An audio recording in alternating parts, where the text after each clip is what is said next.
మెంబర్స్ని అక్కడ ఎవరైతే హాస్పిటల్లో పని చేసే మనిషి మేనేజర్ ఉన్నాడు, అతను హాస్పిటల్లో పెట్టకుండా తన ఇంట్లోనే తీసుకెళ్ళారు. అక్కడ నైట్ వాళ్ళని అక్కడే ఉంచారు.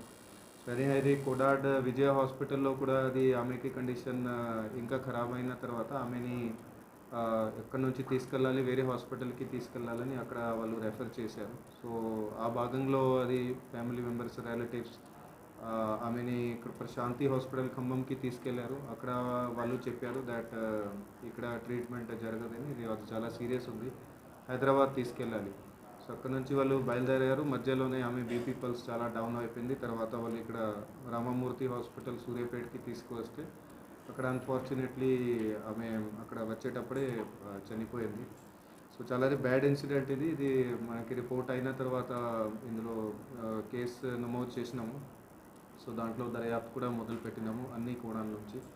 సో దీంట్లో బేసికల్గా ఇప్పుడు కొందరిని అక్యూజ్లని పట్టుకోవడం జరిగింది. వాళ్ళ డీటెయిల్స్ చెప్తాను. ఫస్ట్ అక్యూజ్ మన దగ్గర హరి సింగ్ అని ఉన్నాడు. ఆయన ఎవరైతే ఇది లేడీ చనిపోయిందో ఆమెకి హస్బెండ్ అవుతాడు. అట్లాగే సెకండ్ అక్యూజ్ ఎవరైతే ఉన్నాడో ఈయన పేరు ఖమ్మంపతి గురువయ్య. ఈయన అది విజయ హాస్పిటల్ మెయిన్ డాక్టర్గా ఉన్నాడు. ఇతనే బేసికల్గా అది ఫస్ట్గా సెక్స్ డిటర్మినేషన్ చేశాడు. తర్వాత అది అబార్షన్లో కూడా మొత్తం ఈయన పార్టిసిపేట్ చేసుకున్నాడు. ఈయన ప్రస్తుతానికి అబ్స్కాండింగ్ ఉన్నాడు, మనకి ఇంకా దొరకలేదు. థర్డ్ అయిన షేక్ కాసిం అని ఉన్నాడు. ఈయన న్యూ కమలా హాస్పిటల్ అనేది ఉంది హజూర్ నగర్లోని. ఈ హాస్పిటల్కి వీళ్ళు ఫస్ట్గా తీసుకువచ్చారు ఈ లేడీని.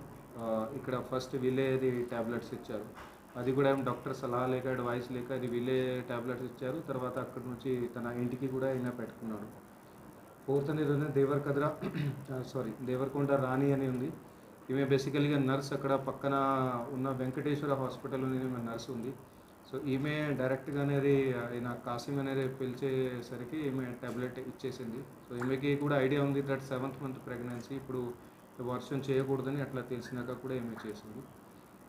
తర్వాత ఫిఫ్త్ అక్యూజ్డ్ గోపి అని ఉన్నాడు. ఈయన విజయ హాస్పిటల్లో కంపౌండర్గా పనిచేస్తున్నాడు. అట్లాగే 6th షేక్ సైదులు, ఈయన కూడా అక్కడ కంపౌండర్గానే పనిచేస్తున్నారు. వీళ్ళు ఇద్దరు కూడా ఇది టోటల్ అంతా యాక్టివిటీలోని పార్టిసిపేట్ చేసుకున్నారు. 7th అక్యూజ్డ్ ఒక ఆర్ఎంపీ ఉన్నాడు నవీన్ అని.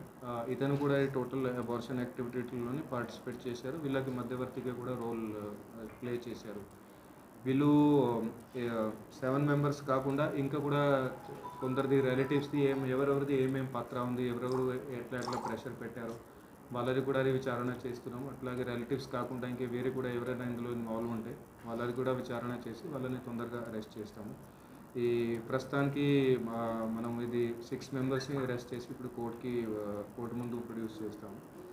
సో బేసికలీ అది పబ్లిక్కి ఒకటి విన్నపం తెలుపుతున్నాము. ఏమంటే అది ఎట్టి పరిస్థితిలో గర్భ నిర్ధారణ చేయకూడదు.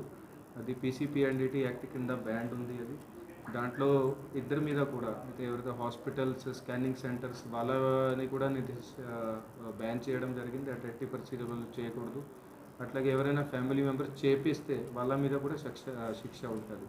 సో ఇది 2 రకాలుగా దాంట్లో ప్రొవిజన్స్ ఉన్నాయి చట్టంలో.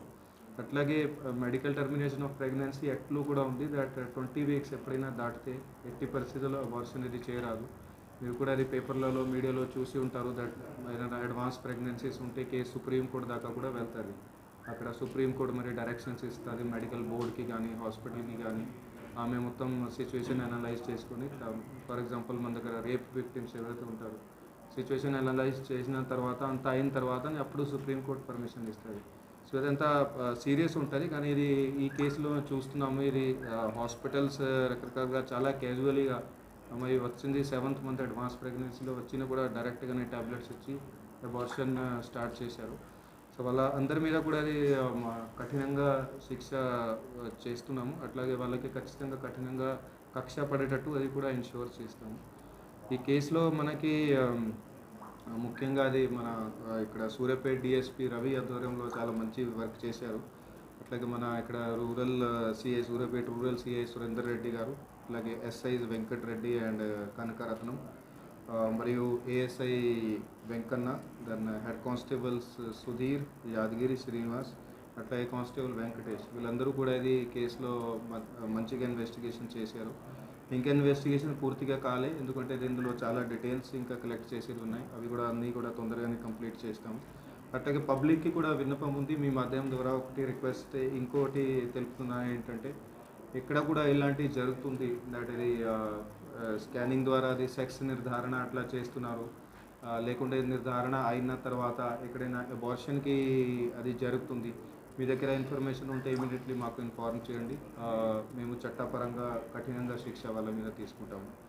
ఈ హాస్పిటల్స్ ఏదైతే ఇంతకుముందు నేను చెప్పినానో ఆల్రెడీ ఇక్కడ అడ్మినిస్ట్రేషన్ ద్వారా అవి కూడా సీజ్ అయినాయి. సో ఇంకా కూడా ఫర్దర్ ప్రొసీజర్ ఏంటో అవి కూడా మీకు తెలుపుతాను. Thank you. సార్ ఇప్పుడు